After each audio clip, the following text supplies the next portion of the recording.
What if a single cookie set from a different subdomain could be reflected into your HTML and quietly hijack your session? And what if a basic logo upload box could be tricked into executing remote code just by renaming a file? In this episode, we are unpacking two powerful exploits. One that turned cross-domain cookie handling into full account takeover, and another that abused Ghostscript to get a reverse shell from a fake image upload. I'm Amin Malikpour. You are listening to Hacked and Secured Pentest Exploits and Mitigations, and this is the episode for the last Friday of June.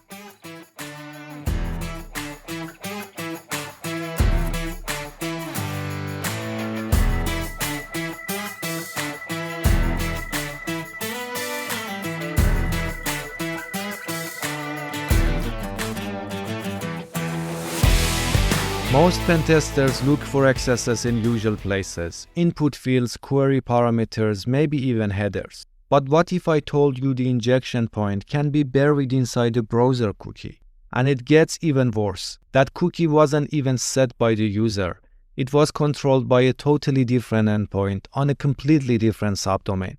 Now imagine that cookie gets reflected straight into a script tag on the main site. No sanitization, no protection, just full XSS waiting to happen. That's exactly what M7Arm4N documented in his write-up on medium.com.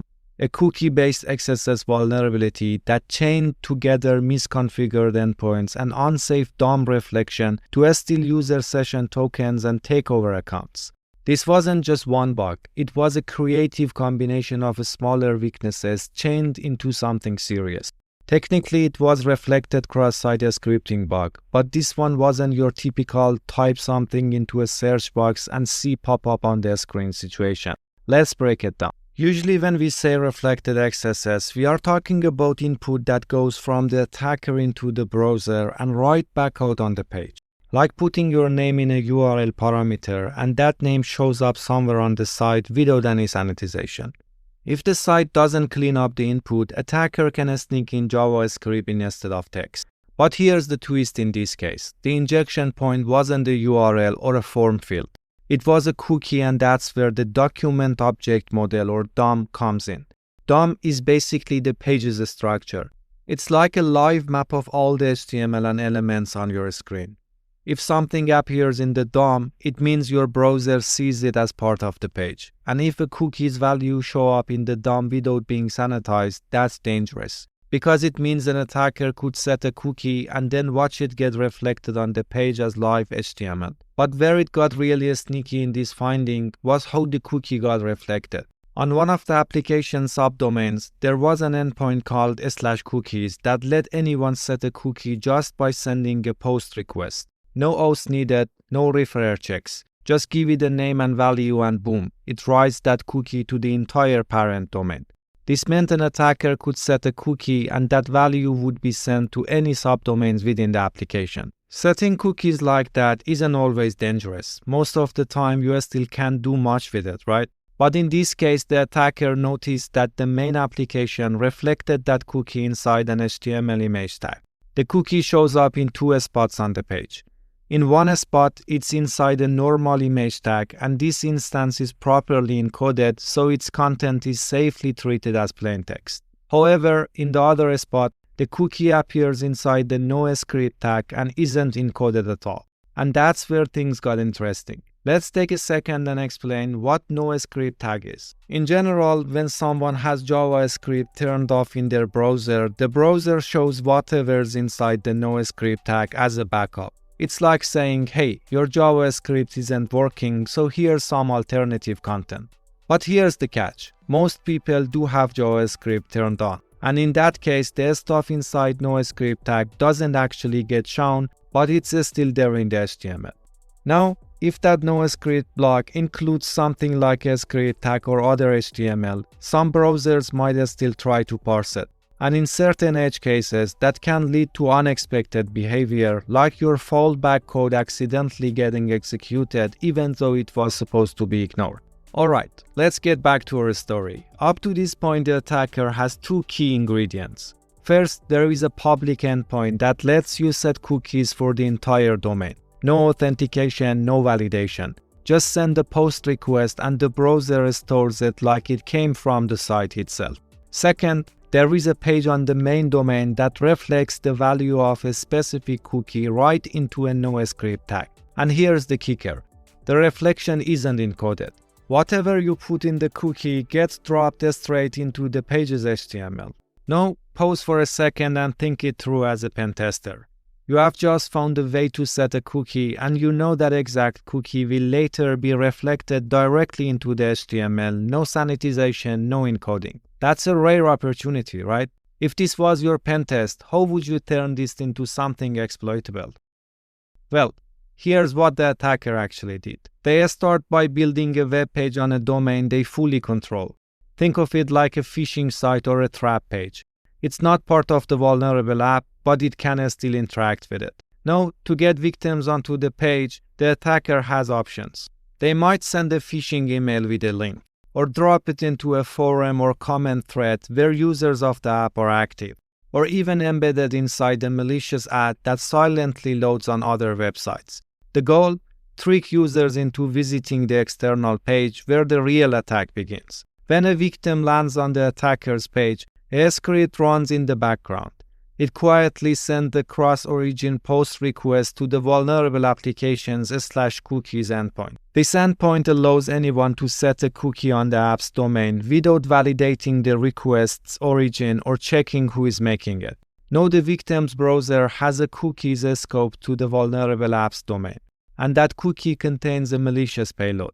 A script tag wrapped in a way that's meant to break out of a NoScript tag and load a second stage script from the attacker's server. That's stage 1 of the attack. The attacker's page then redirects the victim to a real page on the vulnerable app. This page reflects the cookies directly into a NoScript tag without any encoding or sanitization. So what happens? The browser loads the page, sees the cookies, inserts it into the DOM, and the payload executes.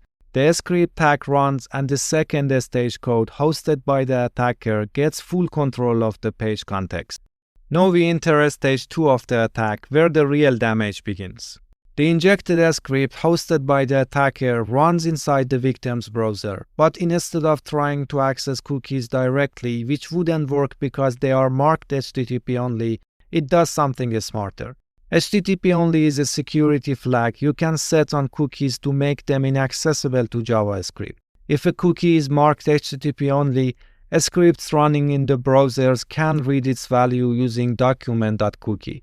This is meant to protect session cookies from being stolen via XSS. So instead of trying to access cookies directly, the script sends a GET request back to the /cookies endpoint, but this time it's asking for the value of the session cookie. Even though JavaScript can read the cookie directly, the browser still sends it along with the request. The key point is, the attacker's page doesn't have to be on the same domain.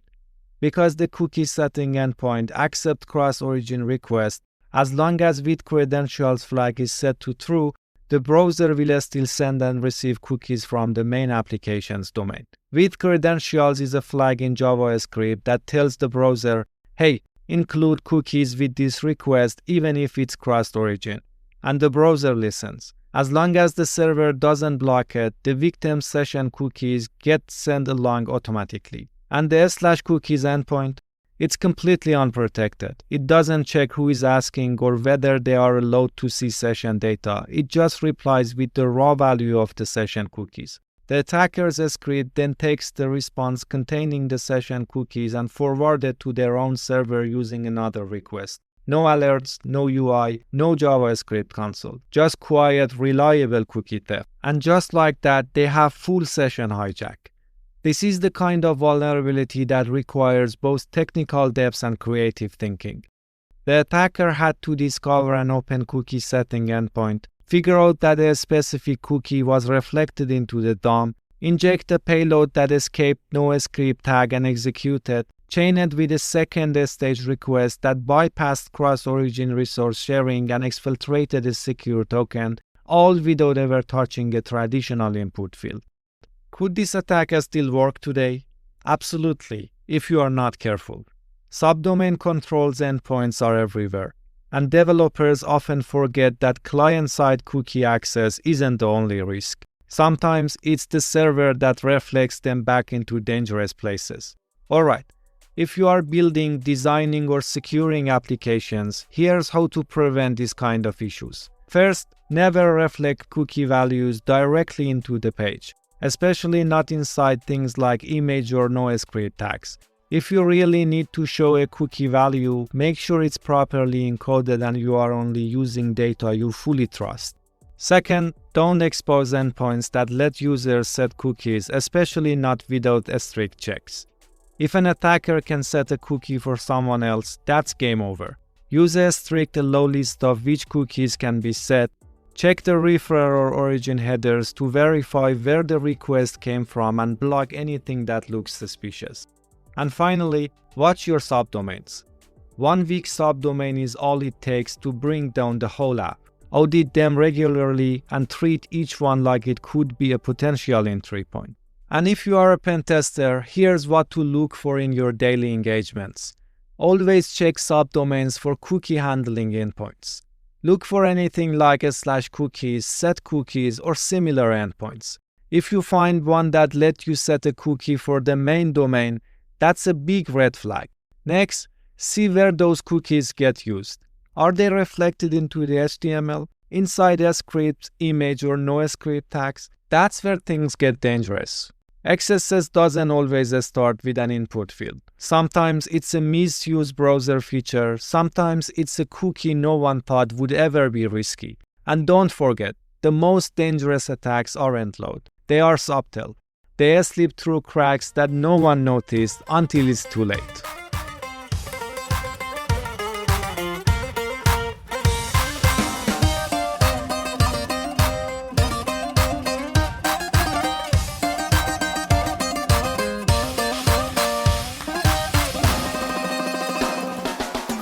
We have started this episode with a cookie-based XSS that let attackers hijack user sessions through a clever combination of misconfigured subdomains, unsafe DOM reflection, and a little-known trick involving the NoScript tag. But now, let's pivot to something from a different nature. What if I told you that simply uploading a company logo could give an attacker full remote code execution on the server?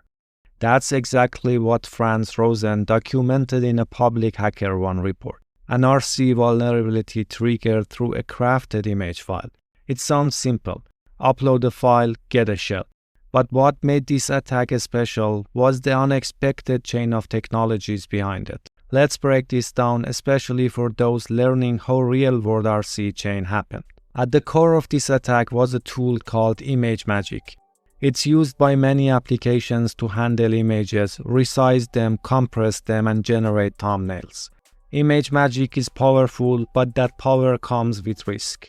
It supports a ton of file types, including some dangerous ones like EPS and PostScript. And here's the problem. ImageMagick uses another program called Ghostscript to process certain types of files, especially things like PDFs, EPS, or PostScript images. And here's the risky part.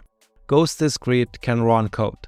So if it is not properly sandboxed or restricted, an attacker can upload a file that looks like an image but actually contains malicious PostScript commands. And when the server tries to process that file using Ghostscript, it ends up executing those commands. So let's walk through how this attack worked. Franz started with a feature that let users upload logos inside a report constructor. This feature accepted JPG, PNG, and other image formats. But behind the scenes, it passed uploaded files through ImageMagick, and ImageMagick hadn't been properly locked down. So instead of uploading a normal image, Franz crafted a PostScript file. PostScript is a page description language. It looks like an image file to the system, but it can include code that Ghostscript will try to interpret. His payload used a trick to trigger Ghostscript device configuration. It included a line that told the system, set your output to this command, and then injected a bash reverse shell. That's it. The attacker uploaded a file with a .jpg extension. It looked like a normal image, but inside, it actually contained PostScript code. When ImageMagick tried to process the upload, it handed it off to Ghostscript.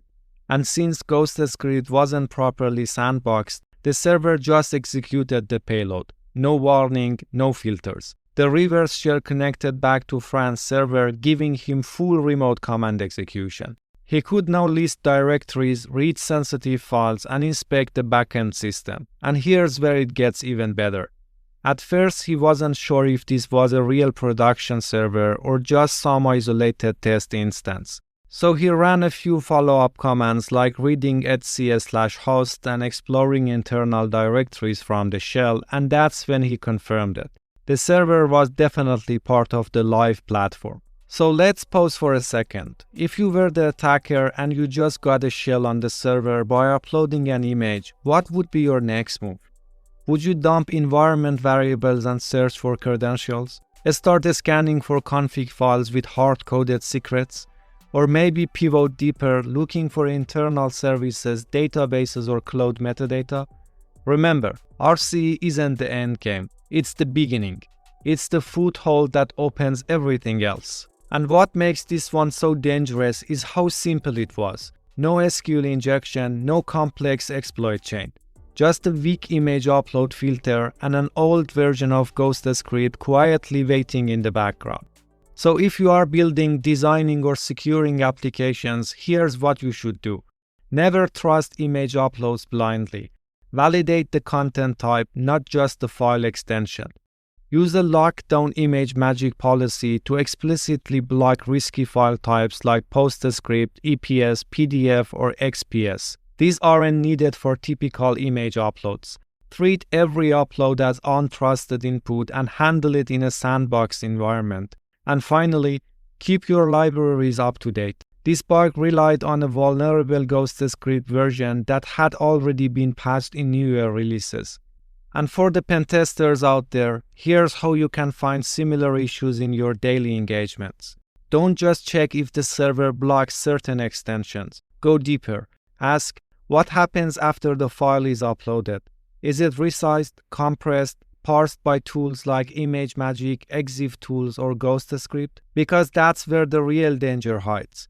Try uploading a seemingly harmless .jpg file that's actually a PostScript file in nature. Then monitor what the server does with it. Look for signs of execution, DNS callbacks, reverse shells, or even system errors. Those are clues the file was processed and maybe even executed. Don't trust filters on the front end. Just because the UI says JPG only doesn't mean the backend is enforcing it properly. Intercept the request with Burp Suite, change the content type or file name, and see what gets through. And here's something many people miss. Fingerprint the toolchain. If you suspect ImageMagick is in use, try uploading a crafted file that triggers a crash or error.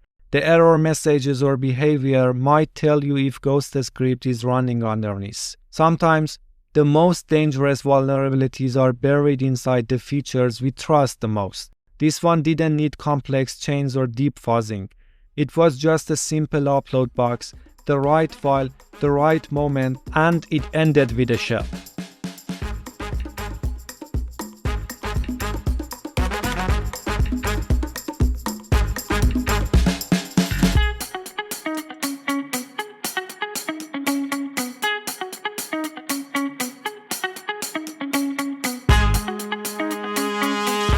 The most dangerous flaws we saw today didn't rely on brute force or deep fuzzing. They slipped through because everyone trusted the wrong thing. A cookie from another subdomain, an image that wasn't really an image, and a tool quietly running behind the scenes. And that's the real lesson. Attackers don't break systems by force. They move through the cracks no one's watching. That's why we test, that's why we share, and that's why responsible disclosure matters. Because finding flaws isn't enough. Getting them fixed is what actually protects people. If this episode opened your eyes to something new, send it to someone who is building, testing, or securing applications. You never know. This might be the story that saves them from getting breached. Let's make cybersecurity knowledge accessible to all. See you in the next episode.